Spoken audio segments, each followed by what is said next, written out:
NFL Live. In an impossibly deep NFC West, Arizona has 1 playoff appearance and 0 playoff wins since 2015. Kyler Murray was limited to just 5 starts in 2025.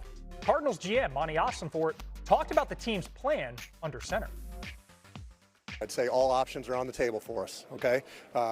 We got Kyler, Jacoby, Keaton, all under contract.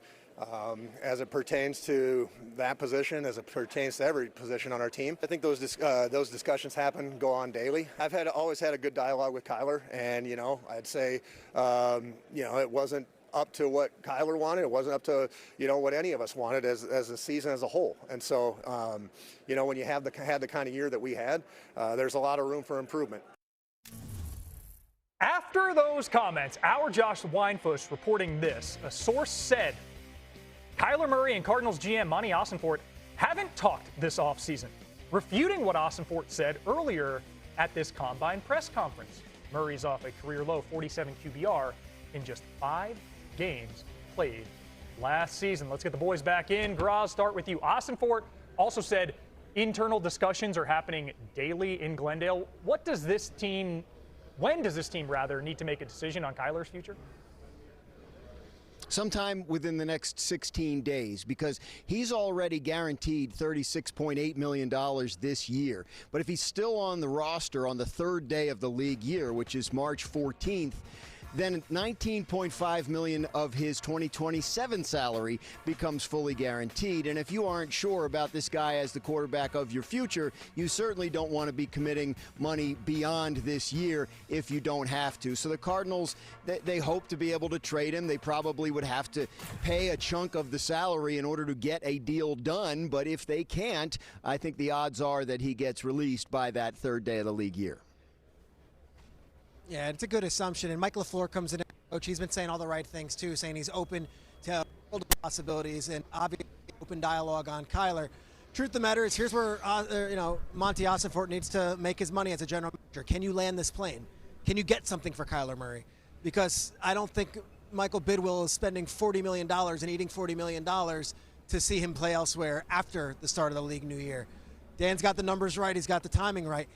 Is can you get a trade? Even if it's a 6th or 5th or 4th round pick, can you find a trade? Because that would mean someone else is going to take at least a portion of this salary. Fascinating decision here for the Cardinals because, like we said, there's not a real number 2 quarterback in this draft. So, yeah, you have the 3rd overall pick, but you're not taking Ty Simpson 3rd overall. You're not taking Drew Aller 3rd overall. And there's not that dazzling free agent quarterback, maybe outside of Malik Willis, that you're going to go and spend the money on. Can you trade Kyler Murray? Can you get someone else to eat some of that cost? Monty Ossenfort, we don't make money necessarily in November and December as a general manager. You make your money here, and this is what the job is. Can you land the plane? Boog, teams might not be interested at $40 million, but if the Cardinals took some of that burden, whatever the roster gymnastics might be, Graz mentioned Minnesota as a possible fit. Who makes sense to pursue Kyler as a realistic landing spot for that plane? I mean, realistically, I don't think anybody's going to trade for Kyler Murray. I think he's gotten to a point right now where when you look at him as a 5'10" maybe quarterback who struggled throwing from the pocket, yeah, he's athletic, but he's been hurt. I just think the market for Kyler Murray to go to another team is going to be small. It's clear that the Arizona Cardinals don't want Kyler Murray anymore. And so asking Monty Ossenfort to go into his David Copperfield hat and pull something out, I know he's good. I don't think he can do magic. And so to ask him to go into that hat and pull out a 3rd or 4th or 5th round pick, I don't know if you can give Kyler Murray away right now. I just think Kyler Murray's in a situation based on everything that's happening in Arizona, based on the injury, based on the homework clause, all the things that you put together. I think it's going to be tough for him to find a spot to play as a starting quarterback in 2026. Let's get to some more QB questions around the league, maybe not as complicated as making the Statue of Liberty disappear. Graz, what are you hearing about Tua's future in Miami? Well, the Arizona Cardinals look at this and say, wow, I'm glad I'm not in their situation financially. Tua Tagovailoa is guaranteed $54 million this year, whether he's on the Dolphins or not. So everything we just said about Arizona and the difficulty that they'll have trying to trade Kyler Murray applies probably a little bit more even to Tua Tagovailoa. The Dolphins would probably have to pay down a good chunk of that money. How much of that they're willing to pay and how much a team is willing to give them in return return remains to be seen. Tua Tagovailoa, a cut candidate if they can't find a trade partner.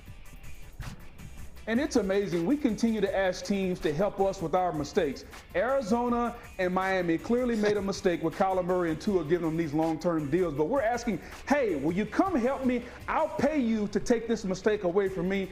I don't think it's going to happen. I think ultimately they're going to have to eat this money, very similar to how the Denver Broncos ate it with Russell Wilson. Denver was fine. Arizona will be fine, and Miami will be fine at some point. But if I'm another team, I'm not helping you fix your mistake. You shouldn't have paid Tua. You shouldn't have paid Kyler Murray. Now you got to deal with it. And that quote on screen from new GM John Eric Sullivan saying at the Combine, quote, everything else is on the table, including the potential of a trade. It feels like it's likely heading toward an off-ramp. In New Jersey, they call those jug handles.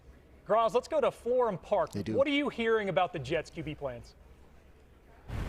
So the Jets, obviously, at 2, as we've discussed, not in a position to take a quarterback there. I'm sure they'll work out some of the later round prospects and see if there's anything there, but probably hit free agency, and that could mean anything. It could mean a Kyler Murray type if he gets cut loose. It could mean a Daniel Jones if he somehow gets out of Indianapolis, a Malik Willis if they're able to outbid other teams in free agency. The Jets are sort of planning multiple paths depending on what kind of quarterback they end up with, because they know it's an interesting market and they're not entirely sure how it's going to shake out.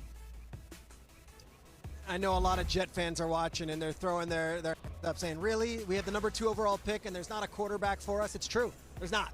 There's no quarterback in this draft that's going to be worth taking at number 2 overall. But however, at 16 overall, maybe you could convince yourself that one of these prospects is worthy of that, especially if you have 2 first-round picks.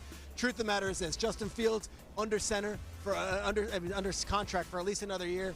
They have no reason to get rid of him. He's under contract at an affordable number. They can keep him. And then you start looking at some of these names that might be free agents. You mentioned Tua, obviously, and Kyler. Those might be at different price points.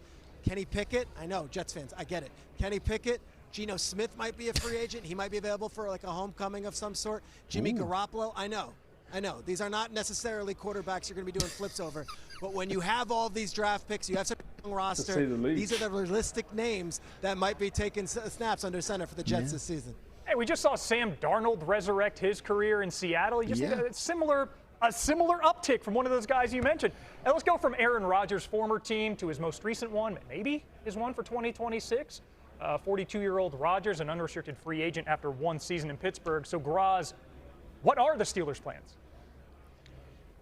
Steelers, I don't think, have ruled out the possibility of running it back with Aaron Rodgers if he wants to play another season, which is a question they still don't know the answer to. Their GM, Omar Khan, saying he doesn't expect that decision to take as long as it did last year. And once it's made by Rodgers, the Steelers will assess whether they want to move forward with him for another year or if there are other options. And then we go right back to the same list of potential free agent fits, potential trade targets. So it sounds like Aaron Rodgers going back there is a strong possibility. If not, then they're in the same boat as these other teams. Or maybe they just play the quarterback that they drafted last year in Will Howard. Why do we continue to try to get Grandpa off the rocking chair and put him back in the lineup? At some point, guys, we have to come to the conclusion that a 42-year-old quarterback just doesn't want to get hit anymore. And yeah, he can play in a 2 or 3 game stretch. But from a 17-game standpoint, Aaron Rodgers ain't giving you nothing anymore. So I think it's time for the Steelers to move on. At some point, we have to accept the fact that the 4-time MVP we're used to seeing isn't anymore. Move on. Let the young guy play. I'm tired of seeing Aaron Rodgers limp out there and us get all these great expectations. Is he going to conjure back up the MVP status? Hell no, he's not. He old. He don't want to get hit no more. And you look at those tush pushes. Rodgers is, as far away from it as those of us on the sidelines, just celebrating the first down, and Pat Freiermuth or somebody else is taking the snap. Graz, there was a 1-year deal for a quarterback last year in Indianapolis that was looking like a dream until Daniel Jones tore his Achilles. What is the QB status for the Colts? The Colts believe they'll have Daniel Jones back, whether it's on a long-term deal or whether they use a transition tag or a franchise tag to hold him in place while they do a long-term deal. They had a lot of success with him, as you mentioned, before he got injured, and they would like to run it back with him if possible. So I would anticipate the Colts, if they don't get a deal done by the franchise tag deadline, which is next Tuesday, that they would use one of the tags to hold him in place and continue to work on a long-term deal. And Anthony Richardson's still there, and he's under contract, and he was a fourth overall pick, and who knows? We'll see, right? Like, this is what they're looking at. Now, how is Daniel Jones rehabbing? That's all under, we'll see where he gets as the timeline goes. But, of course, they were 8-2 with him. It was an MVP conversation. That was a serious injury. Anthony Richardson, he was asked, Ballard was asked about it yesterday, and he said he's still on the roster. So let's see where he's at, too, when he comes back the next time he's in the building trying to throw a football and see if he's ready to compete another time around. And I don't even want to ask Booger's thoughts about Phillip Rivers after his comments with Aaron Rodgers and letting Grandpa back on the field. Listen, ageist. Phillip Rivers has a son that's about to go to NC State. Let's just go find the oldest dudes we can find and put them back on the field. Maybe they can play. Let's go.